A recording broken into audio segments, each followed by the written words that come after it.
Olá pessoal, mais uma parte da nossa aula sobre transtornos de personalidade e agora eu vou falar do grupo B, que são as personalidades onde acontece o grande problema da sociedade, que são as personalidades com esse comportamento que é inadequado perante a sociedade. E eu começo falando sobre o transtorno de personalidade antissocial. E antissocial não quer dizer que a pessoa não gosta de viver em sociedade. Não, ele não gosta do outro, ele não gosta do ser humano, tá? O antissocial, ele também tem alguns outros nomes, né? Tem o nome de psicopata, tem o nome de uma personalidade dissocial. Então, essa pessoa, e aqui eu vou falar de antissocial, mas de vez em quando eu vou estar falando de psicopata, tá? Porque são todos comportamentos sinônimos para um comportamento que traz muitos problemas para a sociedade, tá? Então, o foco do transtorno de personalidade antissocial é um comportamento antissocial crônico, que viola os direitos das pessoas ou as normas geralmente aceitas. Este transtorno predispõe uma pessoa a um comportamento criminal. Ele quebra as regras, ele não aceita as regras, ele não gosta das regras e ele também não gosta do outro, ele não sente empatia, ele é um egoísta. Então, ele não se coloca no lugar do outro, tá?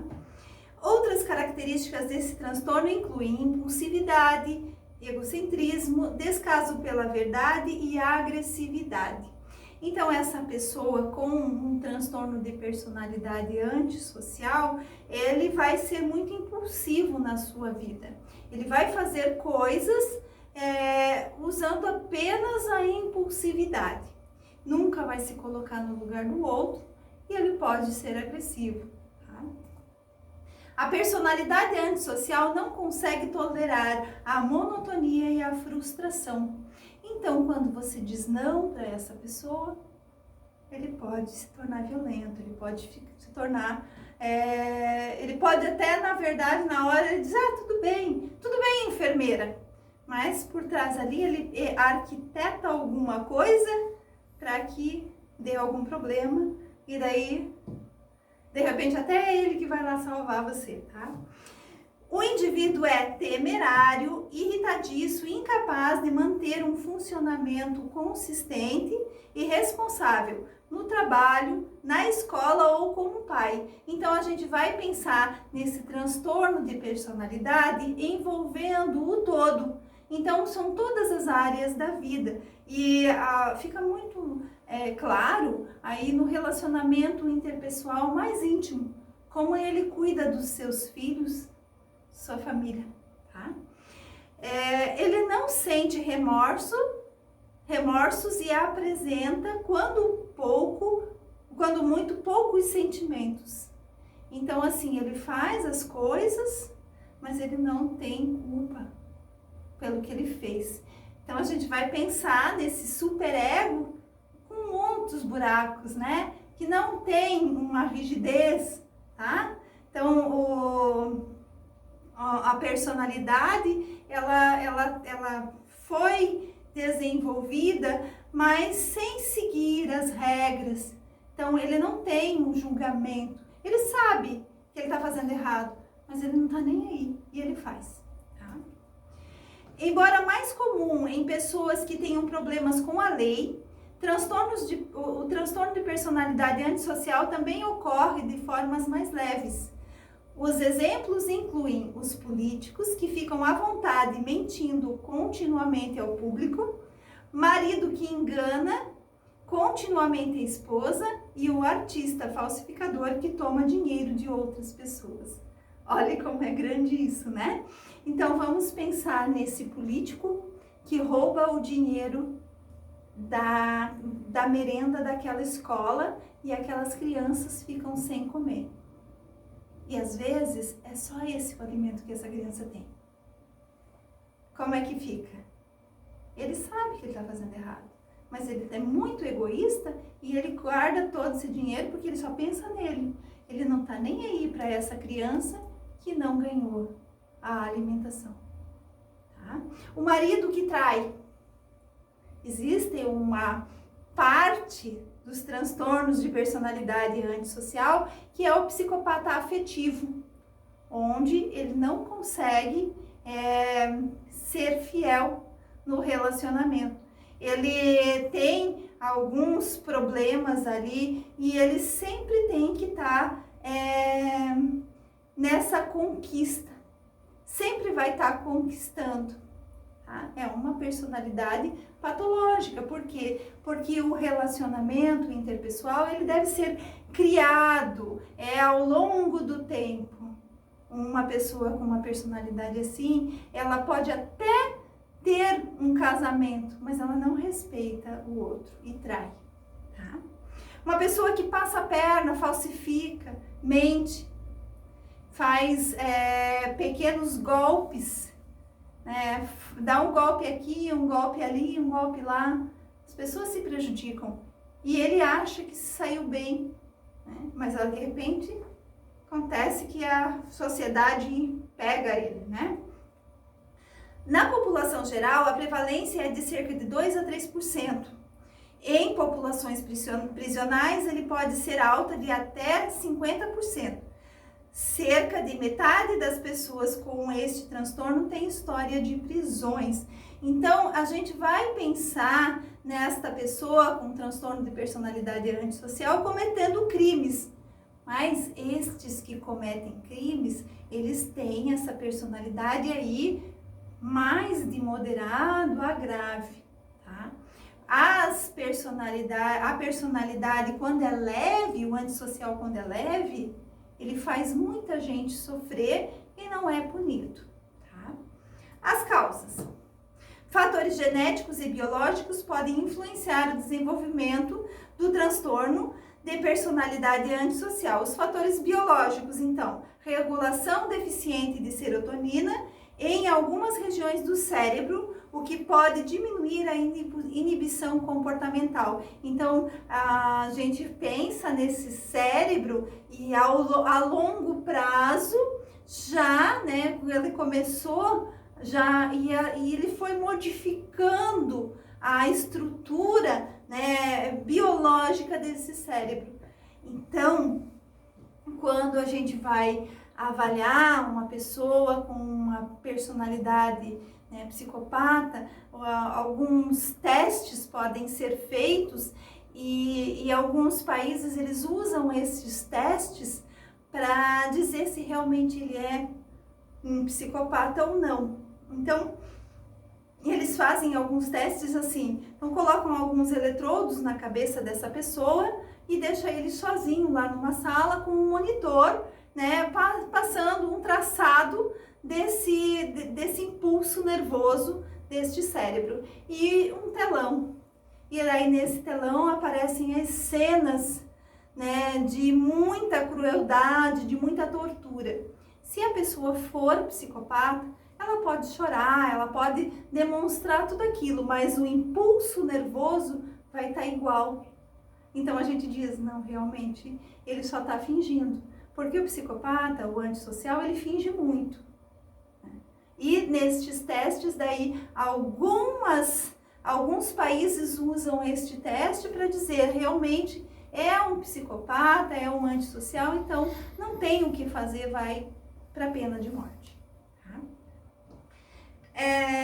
Regulação deficiente da serotonina em algumas regiões do cérebro, o que pode diminuir a inibição comportamental, a atividade autonômica reduzida e a anormalidade do desenvolvimento adquirida nos sistemas pré-frontais do cérebro. Tá? Então, esse cérebro já começa a ficar diferente. E as causas? Por que essa pessoa é assim, né? Então, ele pode ter um déficit de atenção e hiperatividade que não foi tratado, que não foi não foi investigado, né? Então, por isso que eu sempre falo, essa criança que é toda desorganizada, que não consegue respeitar as regras ali, a gente pode prevenir, né? Porque tá desenvolvendo essa personalidade. Então, a gente pode prevenir desse futuro ser danoso, tá? Então, pode ter ali uma história de déficit de atenção e hiperatividade. Abuso de drogas, né? A pessoa que utiliza drogas bem ali na infância, né? Alguns, às vezes, nem tá adolescente ainda, já tá usando drogas, tá lesando esse cérebro, né? Comportamento criminal, então aprendeu a ser criminoso. Então, as comunidades, né? Comunidades marginais, elas ensinam essa pessoa a ser marginal também, a ter uma personalidade assim. Tá? Abuso físico e sexual. Uma criança que sofre abuso numa fase muito nova, eu acho que em qualquer fase, uma pessoa que sofre um abuso tanto físico quanto sexual, ela vai ter traumas. Mas nesse caso aí do antissocial, é o modo com que ele vai aprender a enfrentar a vida. Então, se maltrataram tanto ele não vai desenvolver afetividade por ninguém. Tá? Comportamentos paternos negligentes e instáveis, isolamento social, amizades transitórias e baixa condição socioeconômica. Nessa condição ali de amizades transitórias, no caso do antissocial, no adulto, essas amizades são transitórias porque ele prejudica o outro e ninguém mais confia. Então, o antissocial é aquela pessoa que vai mudando de cidade em cidade e não traz nada da outra cidade. Por quê? Porque ele fez muita coisa errada naquela cidade. Tá? Sinais e sintomas. Um padrão duradouro de desconsiderar os direitos das outras pessoas e valores da sociedade. Realização repetida de atos ilegais, falta de consideração temerária pela segurança própria e de outras pessoas, inclinação a enganar os outros. Falta de remorso, tendências destrutivas, impulsividade e incapacidade de fazer planos para o futuro. Por quê? Porque quando a gente faz planos, como eu digo, eu vou fazer um técnico de enfermagem, são 2 anos e meio, eu me programo para tudo isso. O que o psicopata faz? Ele compra um diploma falso e diz que tá? Charme superficial, natureza manipuladora, autoavaliação inflada e arrogante. Mais sinais e sintomas: irresponsabilidade consistente, comportamento de busca de poder, abuso de drogas, irritabilidade e agressividade, incapacidade de manter relações pessoais ou sexuais íntimas. Não é que ele tem algum problema orgânico na parte sexual, mas não é fácil, nenhuma mulher aceita se relacionar com um homem que é psicopata, que trai, que maltrata, que abusa. Tá? Então ele não consegue manter um relacionamento. Só se a mulher também tiver uma personalidade patológica para conseguir viver com um antissocial. E aí a personalidade dependente ou borderline fica muito, se juntam para conseguir viver. E falta de conexão entre sentimentos e comportamentos. Ele pode até chorar, ele pode até demonstrar alguma coisa, mas é falso, tá? Não vem lá do coração. E o cuidado de enfermagem, como que eu cuido dessa pessoa, né? Lembre-se que o paciente pode parecer charmoso e convincente. Então ele, no primeiro momento, ele vai ter esse charme superficial. No primeiro momento ele vai tentar te conquistar. Tá?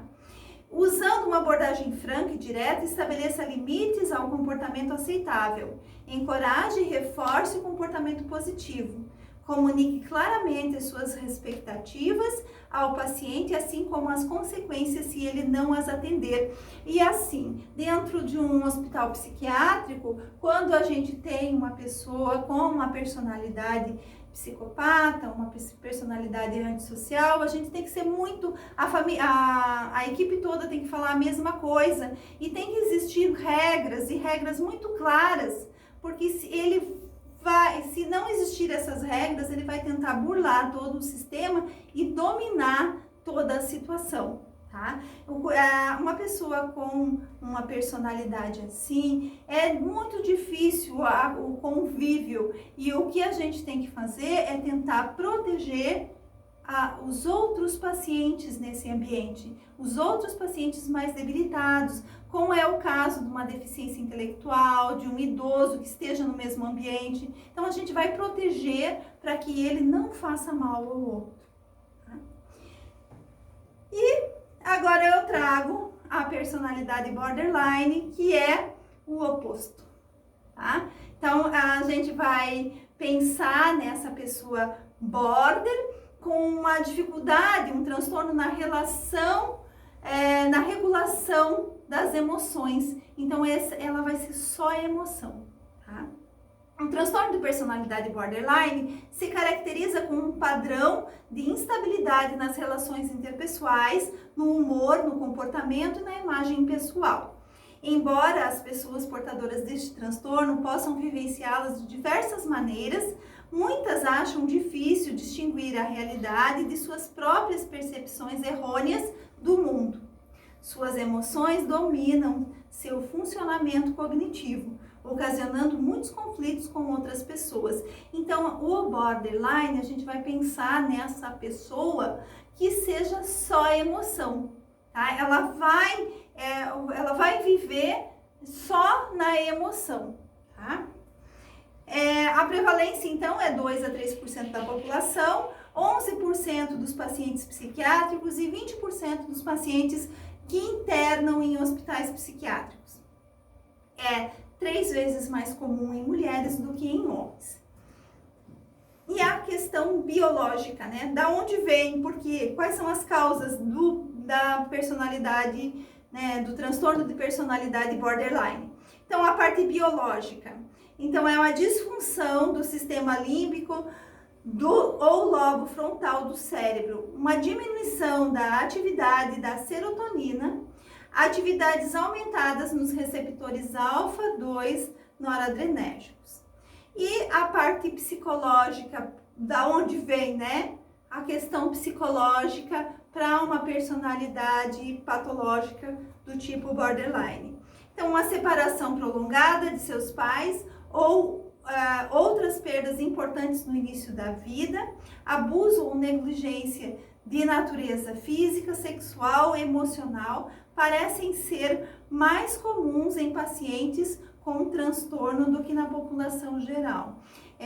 Lembrem que essa condição aí psicológica de abuso, de negligência, de sofrimento, numa fase muito nova ali, primeira infância, isso tudo é trauma que fica guardado e é o jeito com que a pessoa aprende a enfrentar a vida. Tudo que a pessoa vive e principalmente desde o nascimento até a primeira infância, segunda infância, tudo isso vai ficando lá guardado. A gente vai pensar numa caixa muito profunda, que é difícil de ser acessada, só com terapias muito invasivas para se acessar tudo isso, tá?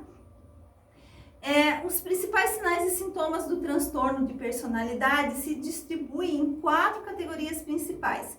Então, vai ter as relações instáveis, a autoimagem instável, as emoções são instáveis e a impulsividade. Então, o border, ele vai ter muita dificuldade no relacionamento interpessoal. No relacionamento, e a gente já começa a ver esse border aparecendo aí quando ele tem o primeiro namorado. A menina que tem o primeiro namorado, e daí ela entra em um sofrimento muito grande, né? Por quê? pode ser aí um trauma muito grande a nível psicológico, lá muito profundo, de negligência, de abandono.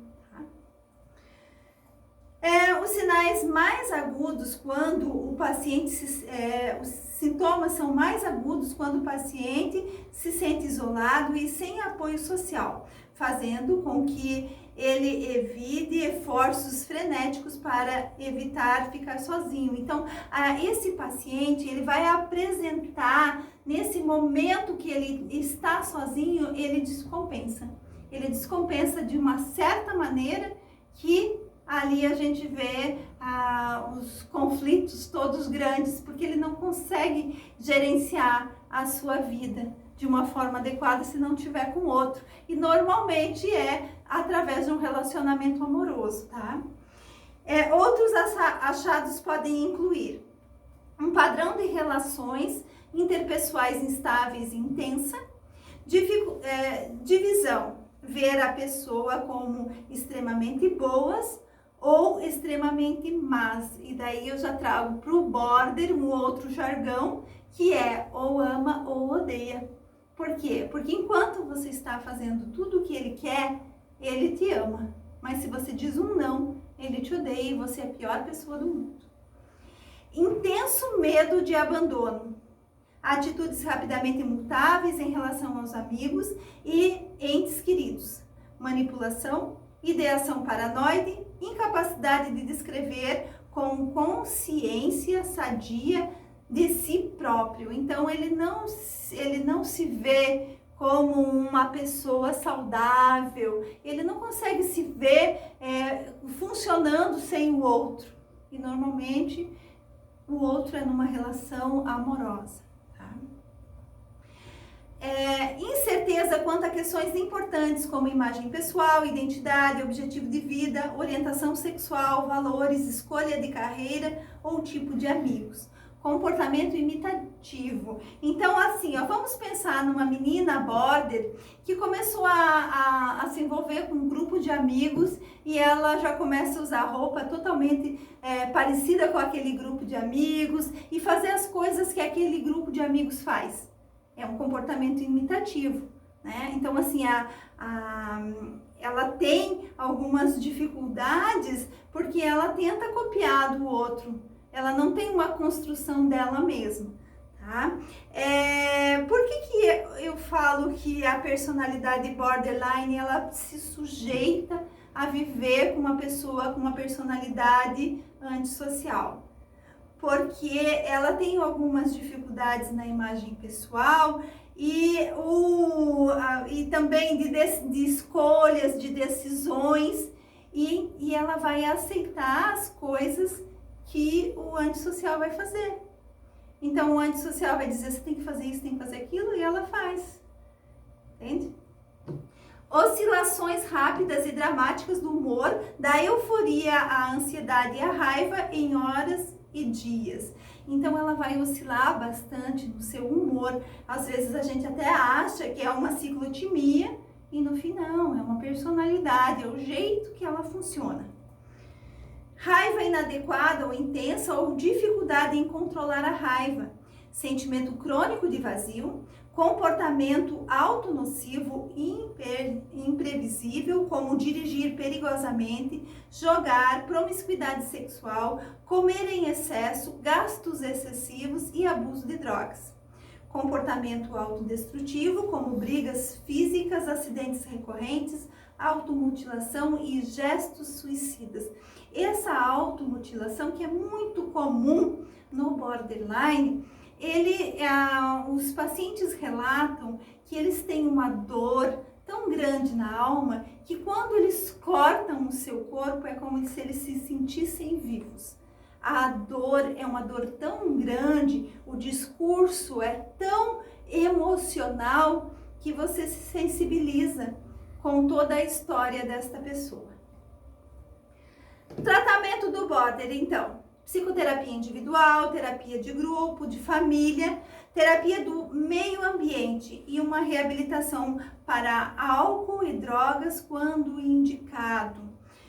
Aqui a gente vai pensar também em algumas outras terapias de relacionamento interpessoal, o cognitivo comportamental, o que eu penso e como eu ajo. Então, a gente vai pensar num border, uma pessoa com esta personalidade patológica que vai ser tratamento psicoterápico para o resto da vida.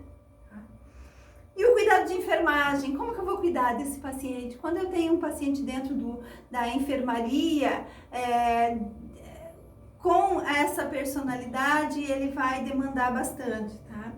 Então, encoraje o paciente a assumir a responsabilidade por si mesmo, não tente socorrê-lo das consequências de suas ações. Transmita empatia e apoio, mas não tente resolver problemas que ele pode resolver sozinho, porque ele gosta muito que a gente tome decisões por ele, tá? Mantenha uma abordagem consistente em todas as interações com o paciente e assegure-se de que os outros membros da equipe usam a mesma abordagem. Então, uma equipe tem que falar todo mundo a mesma língua, tá? Evite respostas simpáticas e que alimentem os traços negativos do paciente.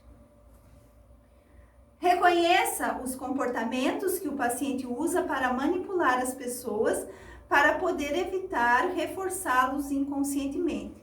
Estabeleça expectativas apropriadas quando as interações sociais e elogie o paciente quando ele atender a essas expectativas. Para promover a confiança, respeite o espaço pessoal do paciente. Então, uma pessoa com uma personalidade borderline é uma pessoa que demanda muito também, mas é porque ela tem essa necessidade de ser mimada, de ser protegida, de ser cuidada. Ela gosta muito que o profissional de enfermagem faça tudo por ele. E ele não assume a responsabilidade por sua vida. E o nosso papel é ensiná-lo o autocuidado, o autodesenvolvimento. Então, esse é um papel importante de nós, profissionais de enfermagem. Então, aqui ficam as duas partes do grupo B, dos transtornos de personalidade. E na outra parte eu falo dos outros. Obrigada.